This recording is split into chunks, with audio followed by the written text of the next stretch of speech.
আজকের রেসিপিতে থাকছে মজাদার ঝাল ঝাল রুই মাছের বোনা। খুব সহজ উপায় আর ঘরোয়া মশলায় এমন স্বাদ হবে, একবার খেলে বারবার বানাতে ইচ্ছে করবে। চলুন তাহলে ধাপে ধাপে দেখে নেই কীভাবে তৈরি করছি এই লোভনীয় রেসিপি। প্রথমে আমি এখানে মাছ বেছে নিচ্ছি।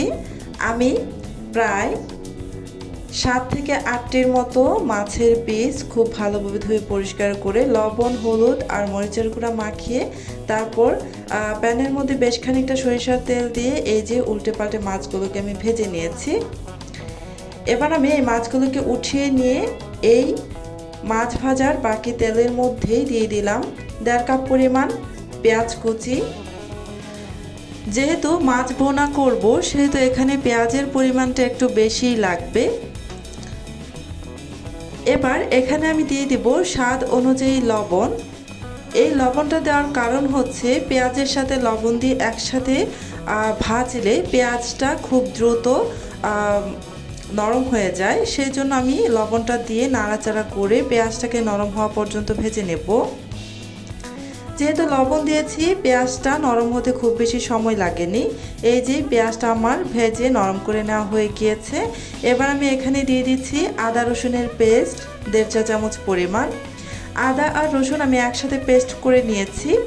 যদি আপনারা আলাদা আলাদা করে পেস্ট এখানে ব্যবহার করতে চান সেক্ষেত্রে এখানে 1 চা চামচ রসুনের পেস্ট আর 1/2 চা চামচ পরিমাণ আদা পেস্ট দিবেন। আমি আদা রসুনের পেস্ট দেওয়ার পর নাড়াচাড়া করে আদা রসুনের কাঁচা ফ্লেভারটা চলে যাওয়া পর্যন্ত ভেজে নিচ্ছি। এবার এখানে দিয়ে দিচ্ছি 1 চা চামচ পরিমাণ মৌরি বাটা। আমি এখানে 1 চা চামচ পরিমাণ মৌরি বেটে তারপর দিয়ে দিলাম। এই মৌরি বাটাটা দিবেন, এতে করে মাছ ভুনাটা খেতে ভীষণ ভালো লাগে। মৌরি বাটা দেওয়ার পর আবারও নাড়াচাড়া করে কিছুক্ষণ ভেজে নিচ্ছি।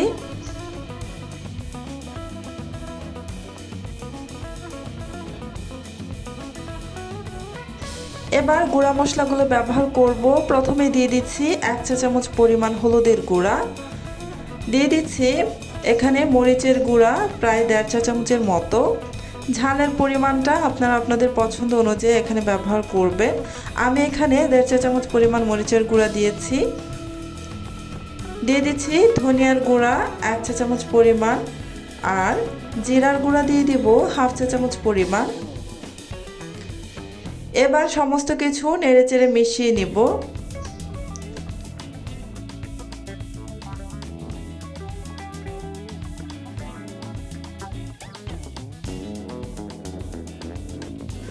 মশলাটা যেন পুড়ে না যায় সেই জন্য এখানে আমি কিছুটা পানি দিয়ে দিলাম।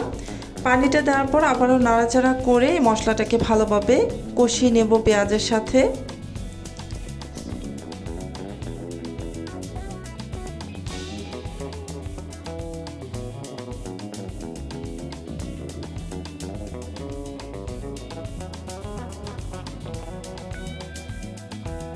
চুলার আঁচ মিডিয়ামে রেখে আমি মশলাটাকে ভালোভাবে কষিয়ে নিয়েছি। এই মশলাটাকে আমি 2 বারে কষাবো, সেই জন্য এখানে আমি আবারও কিছুটা পানি দিয়ে দিলাম। দিয়ে আবার একটু নাড়াচাড়া করে মশলাটাকে আবারও তেল ভেসে ওঠা পর্যন্ত কষিয়ে নিব। এভাবে 2 বারে যদি মশলাটা কষিয়ে তারপর মাছটাকে ভুনা করেন সেক্ষেত্রে খেতে কিন্তু ভীষণ ভালো লাগে।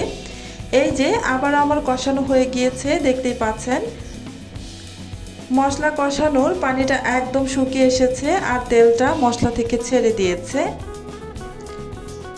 এবার এখানে ঝোলের জন্য পানি ব্যবহার করব প্রায় 1 কাপের মতো।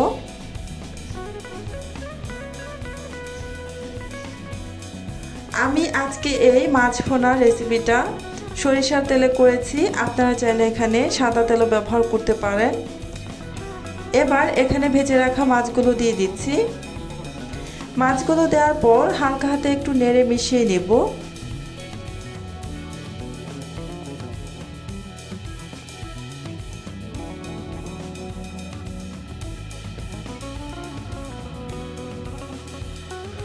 খুব সুন্দর একটা ফ্লেভার আসার জন্য এখানে আমি 3টি আস্ত কাঁচামরিচ দিয়ে দিচ্ছি। কাঁচামরিচগুলো শুধু ফ্লেভারের জন্যই দিচ্ছি, ঝালের জন্য না। তাই আস্ত কাঁচামরিচ দিয়ে ঢাকনা দিয়ে ঢেকে ঝোলটা টেনে আসা পর্যন্ত আমি রান্না করে নিয়েছি। প্যানের 2 হাতল ধরে নেড়ে চেড়ে দিবেন। খুন্তি বা চামচের সাহায্যে নাড়াচাড়া করবেন না, এতে করে মাছগুলো ভেঙে যেতে পারে। আমার রান্নাটা হয়ে গিয়েছে। আপনারা চাইলে এই লাস্ট পর্যায়ে এসে কিছুটা ধনিয়া পাতা কুচি অ্যাড করতে পারেন। তো আজকের এই রেসিপিটা আপনাদের কাছে কেমন লেগেছে কমেন্ট করে জানাতে পারেন। আজকের এই রেসিপিটা গরম গরম ভাতের সাথে খেতে কিন্তু ভীষণ ভালো লাগে। আপনারা চাইলে একবার বাসায় ট্রাই করতে পারেন।